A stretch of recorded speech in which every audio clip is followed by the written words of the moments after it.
Magandang gabi po sa bawat isa. Welcome po sa ating pong gawain ngayong gabi. Ito po ang TCFC Sunday Evening Online Worship Service. Ang tema po para sa bang ito ay patungkol sa kung ano po ang pinaniniwalaan natin na mga kumikilala at nananampalataya kay Kristo. Lalo na po ang ating pong church, ang TCFC. Nasa ikalima po tayo ngayon na kung ano po ang pinaniniwalaan ng ating pong church. At ang sabi po dito, we believe that free will is given to man by God to choose to believe and follow Jesus Christ's words and commands to have hope in eternal life.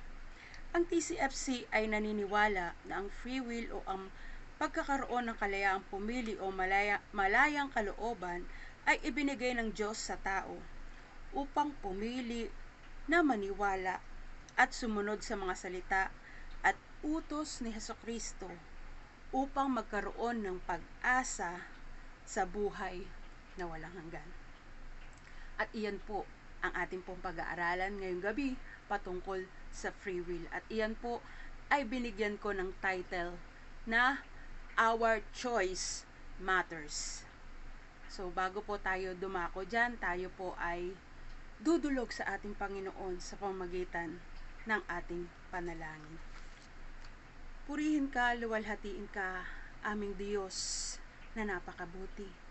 Salamat sa pagkakataon na patuloy mong ibinibigay yung pribilehiyo na ikaw ay aming mapapurihan, ikaw ay aming mapasalamatan sa bawat araw na ibinibigay mo at ipinapahiram sa bawat isa sa amin.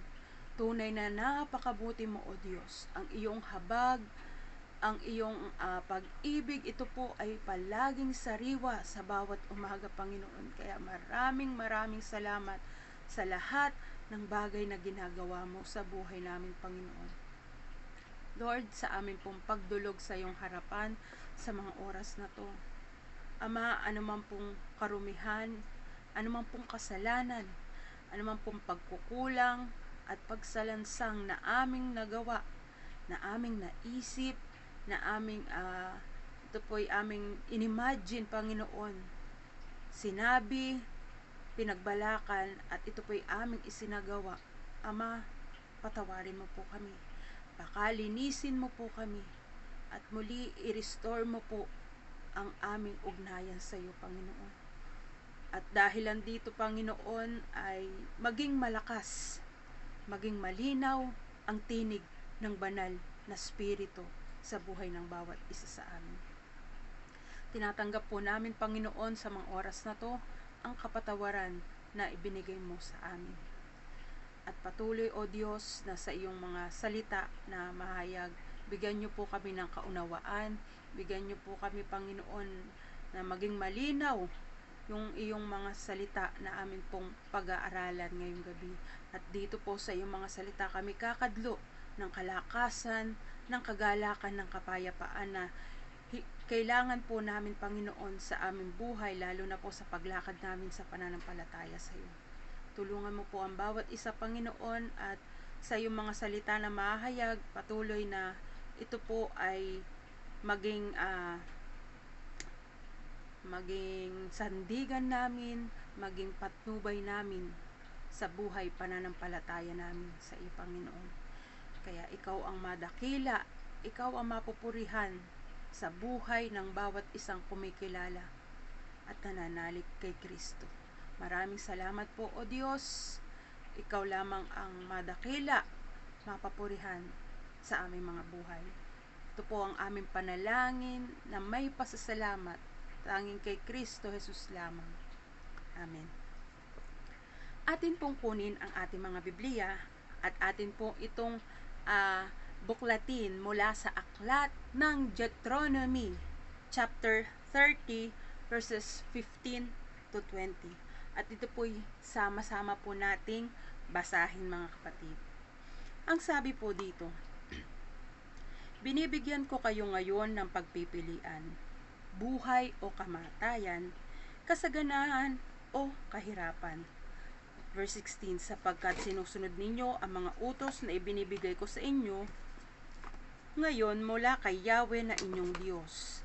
At kung mahal ninyo siya at ginagawa ang kanyang kagustuhan, pagpapalain niya kayo sa lupaing ibibigay niya sa inyo. Bibigyan niya kayo ng mahabang buhay at gagawing isang malaking bansa. Sa talatang 17, ngunit kapag tumalikod kayo at ayaw nang makinig sa kanya, sa halip ay naglingkod sa ibang Diyos. Ngayon pa'y sinasabi ko na sa inyong malilipol kayo. Hindi kayo magtatagal sa lupaing sasakupin ninyo sa ibayo ng Hordan. Saksi ko ang langit at ang lupa na ngayon inilahad ko sa inyo ang buhay o kamatayan at pagpapala o sumpa. Kaya piliin ninyo ang buhay para kayo at ang inyong lahi ay mabuhay ng matagal. At sa talatang 20, ibigin ninyo si Yahweh, sundin siya at manatiling tapat sa kanya upang kayo at ang inyong salinlahi ay mabuhay ng matagal sa lupaing ipinangako niya sa ninuno ninyong sina Abraham, Isaac at Jacob. Ang buhay po nating mga tao ay puno ng mga desisyon. Bawat araw po ay may ginagawa po tayong pagpili na atin pong ginagawa sa ating mga buhay. Meron tayong mga desisyon na ginagawa, maging ito man po ay maliit o malaking pagdidesisyon. So, ang ilan po dito sa mga desisyon na ating ginagawa ay mahalaga at yung iba naman ay hindi gaanong mahalaga. Katulad na lamang po ng sa pagising po natin sa umaga. Ano ba ang dapat nating unahin? Ito ba kaya ay ang manalangin at magpasalamat sa panibagong araw at buhay na patuloy na pinapahiram ng Diyos sa atin? O kaya naman, ang piliin natin ay unay kunin natin ang ating mga cellphone at ating pong binubuksan ito kung saan tayo pumupunta sa mga social media katulad po ng Facebook, tinitignan natin kung meron bang nag-PM sa atin, nag-message sa atin, o kaya naman tinitignan natin kung mayroon na nag-like o nag-heart doon sa mga post na ginawa natin sa ating pong Facebook account. Meron din naman po na choices po tayong ginagawa sa araw-araw na paggising natin sa umaga. Ano ba yung kakainin natin? Anong lulutuin natin? Magpriprito ba tayo ng itlog o kaya ng hotdog o kaya naman magbubukas tayo ng delata?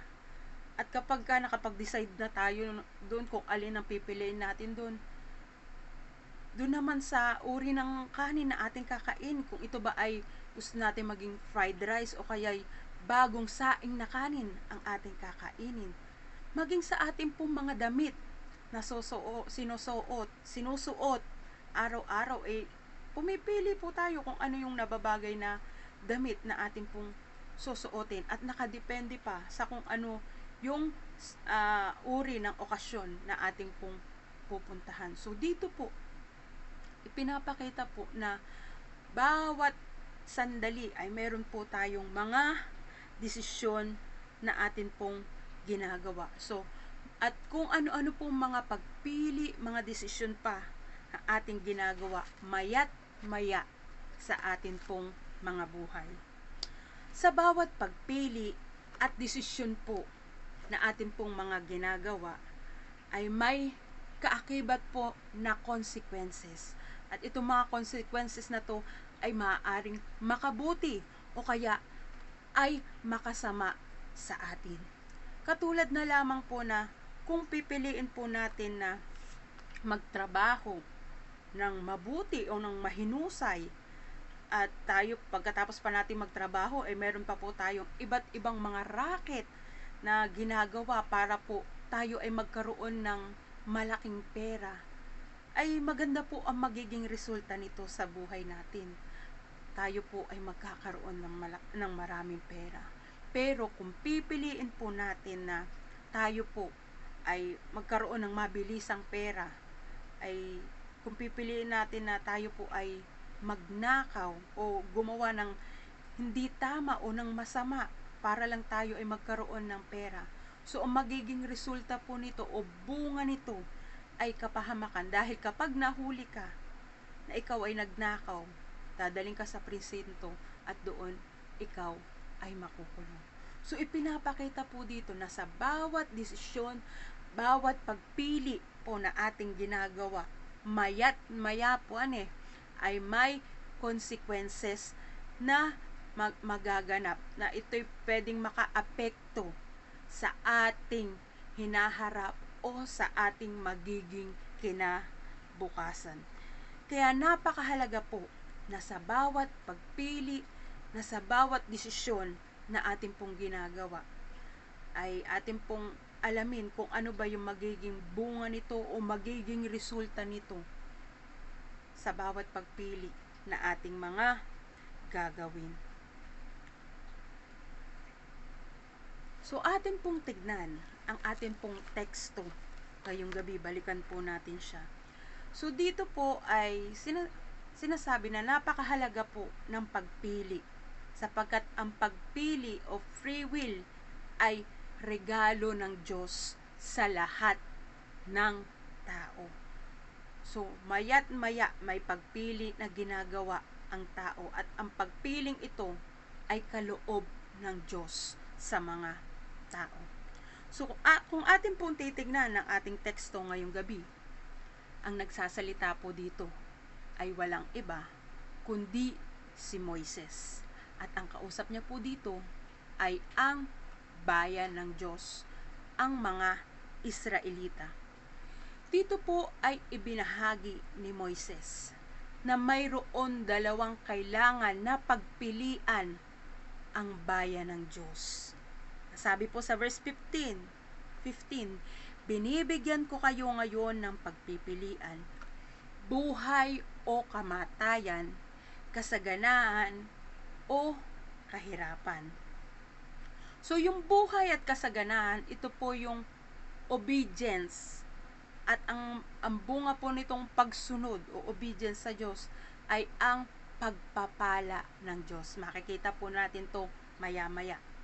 At yung pangalawa naman po na pagpipilian ay death o kamatayan o kahirapan, na siyang nagre-resulta ng hindi pagsunod sa Diyos sa kanyang mga utos, ay magbubunga ng paghihirap at ng kamatayan. So, ang mga pagpipiliang ito ay ang mga spiritual choices na magtatagal magpakailanman. So, yung bunga nito, yung magiging resulta ng mga pagpipilian nating ito ay pang walang hanggan. O pagpipilian nitong mga Israelita ay pang walang hanggan na po. So, ipinaalam ni Moises sa Israelita kung ano ang involved sa bawat mga pagpili na kanilang mga gagawin, at kung ano ang magiging resulta nito na kanilang sa bawat kanilang pipiliin, sa bawat isa na kanilang pipiliin. Number 1 po, choose number 1 or life o buhay, obedience and God's blessing po. Ano po yung requirements para po doon sa pagpili ng Israelita doon sa life o buhay o kasaganahan? Ang sabi po dito sa ating pong teksto na nasa 16 at 17 po, ang sabi po dito, love the Lord your God. Mahalin natin ang Diyos, o sinasabi sa Israelita ng mga panahon na to, mahalin nila ang Diyos ng buong puso, ng buong isip, ng buong katapatan, ng buong kaluluwa. So, napakahalaga na sa pagpili ng mga Israelita sa buhay ay ang ibig sabihin yung mahal nila ang Diyos o minamahal nila ang Diyos ng lubos, ng higit sa lahat, na siya yung Panginoon na siya yung Diyos nila sa kanilang mga buhay. Ano pa po yung sinasabi dito na requirements para po dun sa life o buhay na pwede nilang piliin? Ano po yung mga requirements na yun? Pangalawa, walk His ways, o ginagawa at nilalakaran ang kagustuhan o kalooban ng Diyos. So, napakahalaga po na bilang isang bayan ng Diyos, itong mga Israelita ay sinusunod nila ang Diyos. Kung ano yung inuutos sa kanila ng Diyos, iyon po yung kanilang sinusunod sa kanilang mga buhay. Ano pa po?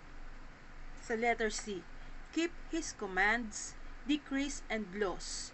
Sinusunod ang utos o sinusunod ang mga salita ng Diyos na sinasabi ni Moises at ng mga iba pang propeta. So, mahalaga po itong tatlong sangkap na to na para po makamtan nila yung buhay o yung life na may kasaganaan, ay marapat po na itong mga Israelita ay mahalin nila ang Diyos, sundin nila ang mga inuutos ng Diyos, at manatili sila doon sa pananampalataya nila sa Diyos na walang ibang maging Panginoon at Diyos ng kanilang buhay, kundi ng mga panahon na yon ay si Yahweh lamang. So, ano po ang resulta kung ito po yung pipiliin ng Israelita, yung buhay o kasaganaan? Ito po, you will live and increase, and the Lord your God will bless you in the land you are entering to possess. Yan po yung sabi sa NIV version. Pagpapalain ng Diyos, pagpapalain ng Diyos ang bayang Israelita doon sa lupaing ipagkakaloob niya sa mga ito, at bibigyan pa ng mahabang buhay at gagawing isang malaking bansa. So, napakaganda po ng resulta ng kung pipiliin nila ay buhay, ay sila po'y pagpapalain ng Diyos, pahahabain yung kanilang mga buhay, at dadami pa sila, pararamihin pa sila ng Diyos. Ano pa po? Magiging malaking bansa ang bansang Israel o ang bayan ng Diyos. Ano pa po ang pwedeng maging resulta? Ay sila po ay sasagana ang kanilang mga buhay.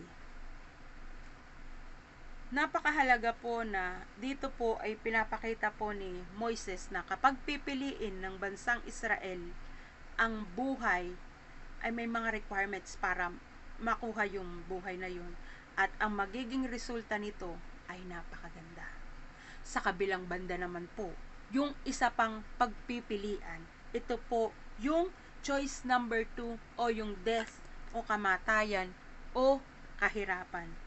Ang sabi po, ang requirements po dito, ang sinasabi po dito, kapag pinili ng bayang Israel o ng Israelita yung hearts that turn away, yung tumalikod sa Diyos, ito po yung iba na yung laman ng kanilang puso.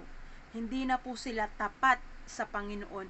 Iba na yung nagiging tampok sa kanilang mga buhay.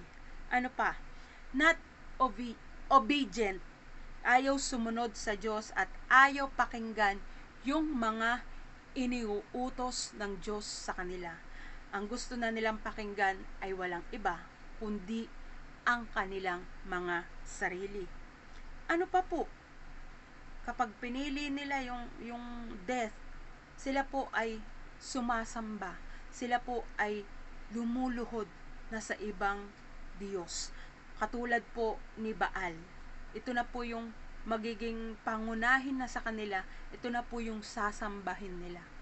Which is ang magiging dulo nito, ang magiging resulta nito ay kamatayan o paghihirap. Ang sabi po dito, magiging end result ay destroyed o malilipol at hindi magtatagal sa lupaing sasakupin nila sa ibayo ng Jordan. Doon po sa lupang pangako. Hindi po na sila magtatagal doon. Bagkus sila po ay mga mamamatay.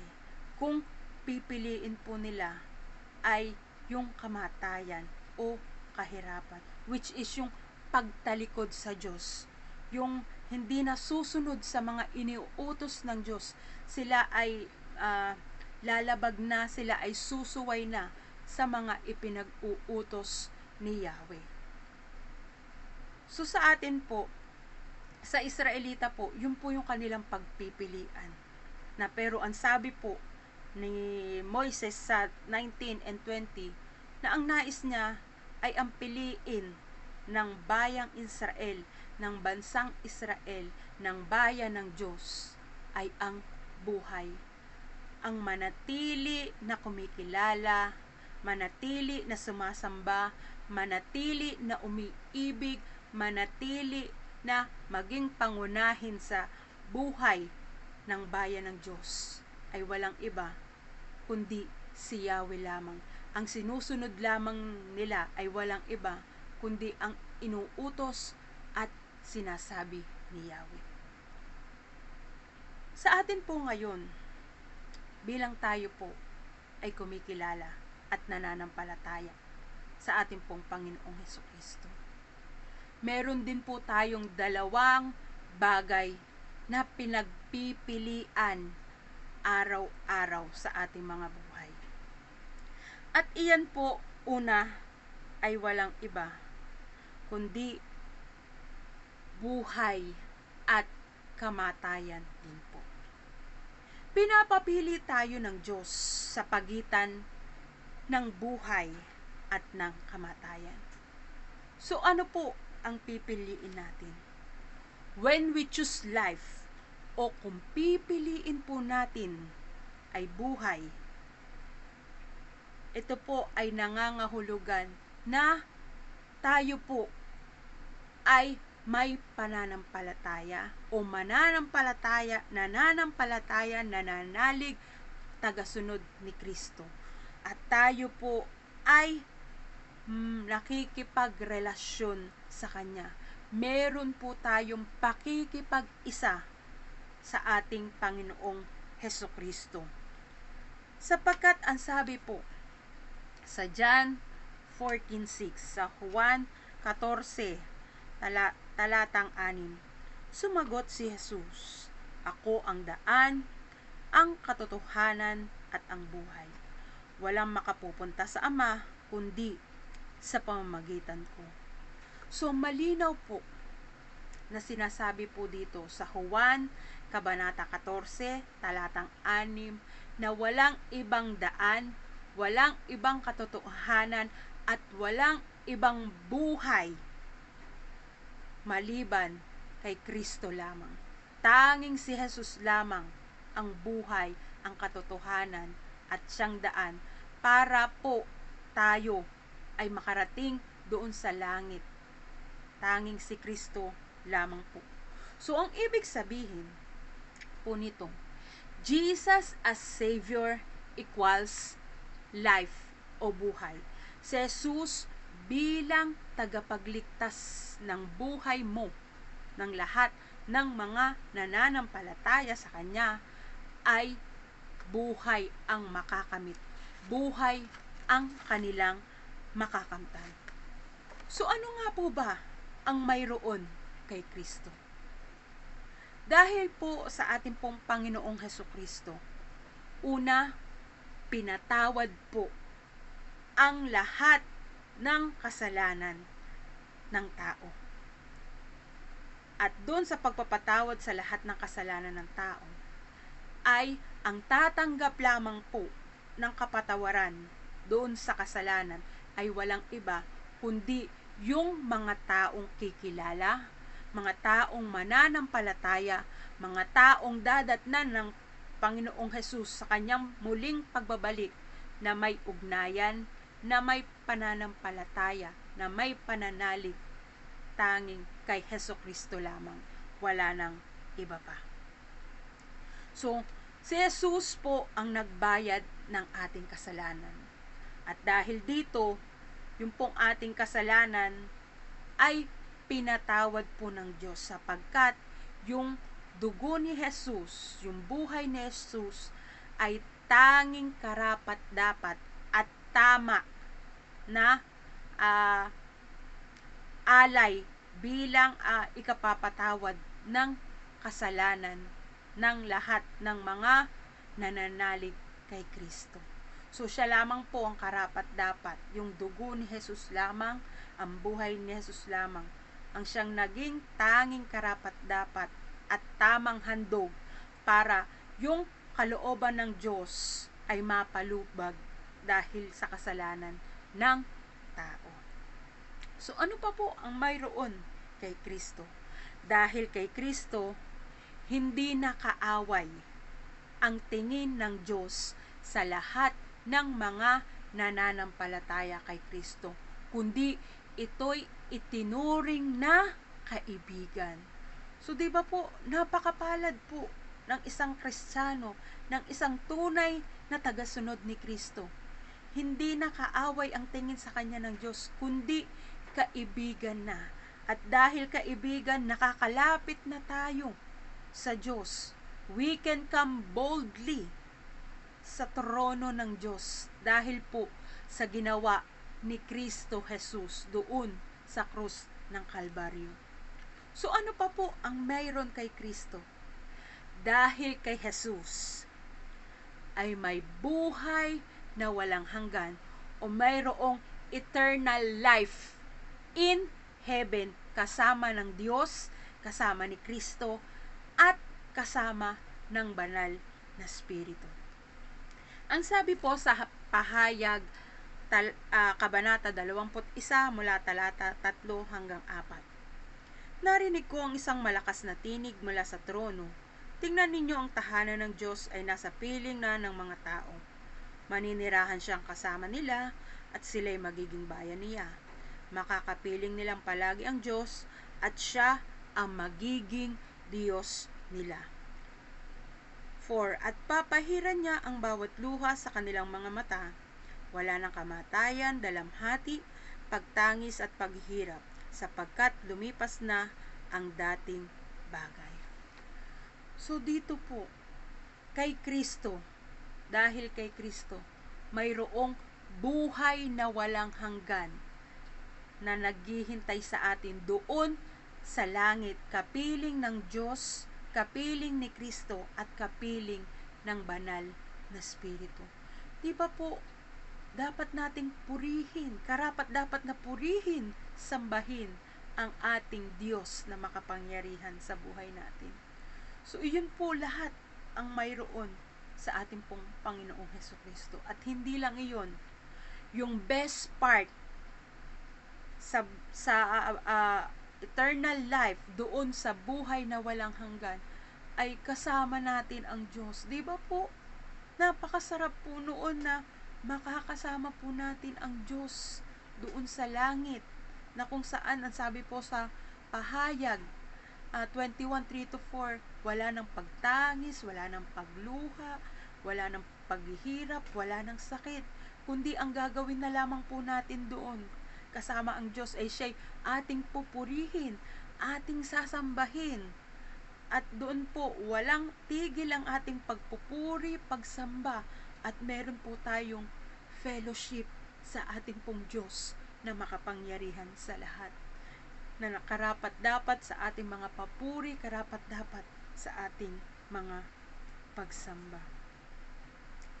Magpakailanman nakakapilingin tayo ng Diyos doon sa langit, sa lahat ng mga matatagpuan ni Kristo na may pananampalataya sa kanila. Ano pa po? Gugugulin natin ang eternity o walang hanggan doon sa langit ng may pagpupuri kasama ng mga anghel at ng iba pang nilikha ng Diyos, na sabay-sabay po tayong magsasamba, sabay-sabay po tayong aawit ng mga papuri, ng mga pagsamba, ng lahat, pati mga, kung may mga instrument doon, lahat po yun, tayo po ay magdiriwang, magkakaroon ng fellowship sa ating pong Diyos na makapangyarihan. Ngunit, mga kapatid, kung atin pong pipiliin ay kamatayan o if we choose life, kung pipiliin natin ang tayo po ay hindi kumilala, hindi manampalataya, hindi sumunod kay Kristo at siya po ay tanggihan natin sa ating mga buhay, ano po ang naghihintay sa atin? Ang naghihintay sa atin ay walang iba kundi eternal death doon sa impyerno o doon sa hell. Mga kapatid, dito po sinasabi sa atin na kapag tayo po ay tumanggi na o hindi natin kinilala si Kristo sa ating mga buhay, ay doon po tayo mapupunta sa dagat-dagatang apoy na pangwalang hanggan din po. Kung merong eternal life in heaven, meron din pong eternal life in hell o doon sa impyerno na kung saan nandun po yung naglalagablab na apoy. Matinding init po ang naroon na hindi mo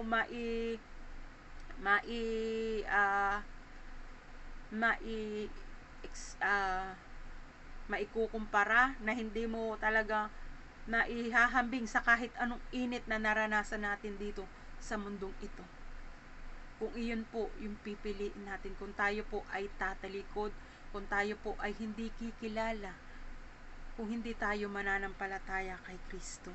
So, dito po yung lugar na naglalagablab na apoy, na doon kung saan maghihirap ang mga tao na hindi kikilala doon, na sinusunog na pero hindi pa rin mamatay-matay. Bagkus doon po ay magngangalit ang kanyang ngipin dahil sa panghihinayang na sana pala ay habang buhay pa ako, kinilala ko na si Kristo, pinanampalatayanan ko na si Kristo para hindi ko to maranasan. Doon po may panghihinayang na magaganap sa mga tao na hindi kikilala kay Kristo. At doon po ay yung impyerno o yung hell na sinasabi doon na magiging pupuntahan ng mga taong hindi kikilala at mananampalataya kay Kristo, ay ito po yung lugar na kung saan wala po ang presensya ng Diyos. At kapag wala po ang presensya ng Diyos, puro paghihirap, puro pagpasakit ang mararanasan nila doon. Na sila ay bagamat buhay pa, sinusunog na, uuurin, pero hindi po sila kailanman mamamatay. Dahil ito na po, doon na po ibubuhos ng Diyos yung kanyang puot sa lahat ng mga hindi kikilala at mananampalataya sa ating pong Panginoong Hesus. At yan po ang pagpipilian na ibinibigay po sa atin ng ating Diyos ngayon. Pero ang nais po ng Diyos, na katulad ng bayang Israel, na piliin natin ang buhay. Piliin natin na makipagrelasyon, manampalataya, at makipag-isa kay Kristo.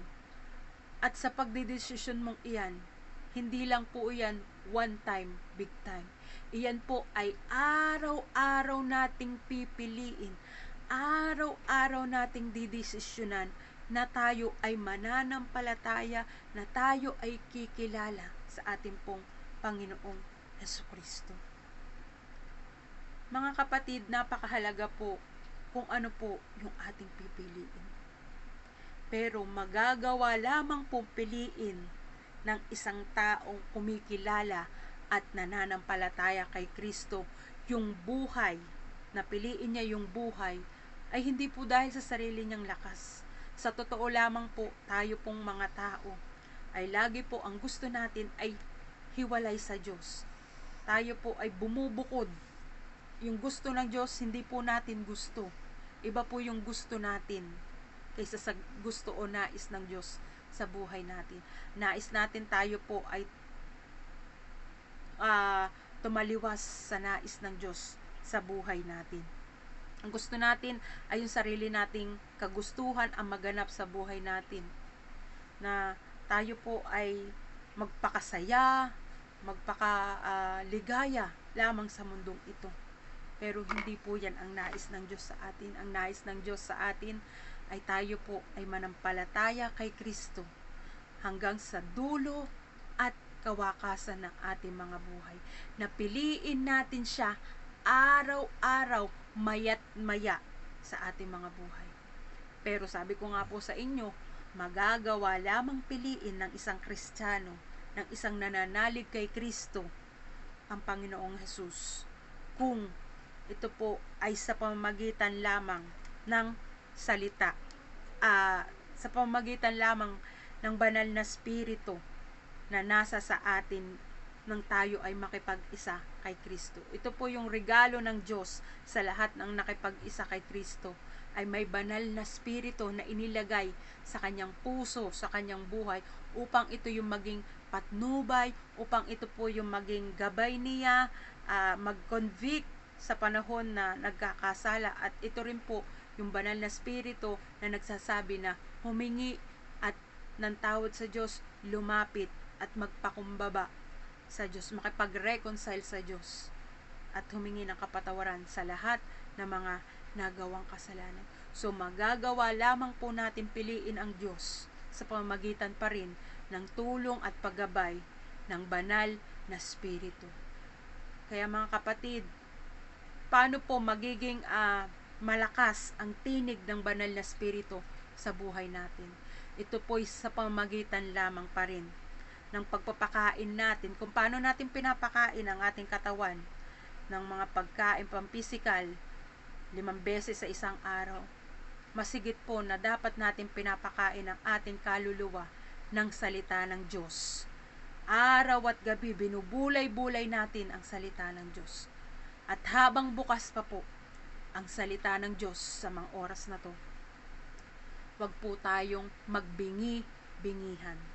Wag po tayong wag natin siyang hindi pansinin sa buhay natin, kundi bigyan natin ng pahalaga, bigyan natin ng importansya ang salita ng Diyos. Maging katulad tayo ng isang lalaki, ang karakter doon sa Biblia, na natagpuan niya yung malaking perlas at umuwi siya ng kanyang bahay, lahat ng kanyang ari-arian ay kanyang dinala at pinagbili, at binili niya yung lupa na kung saan nandun yung perlas, at iyon po ay itinuring niya na napakalaki niyang kayamanan.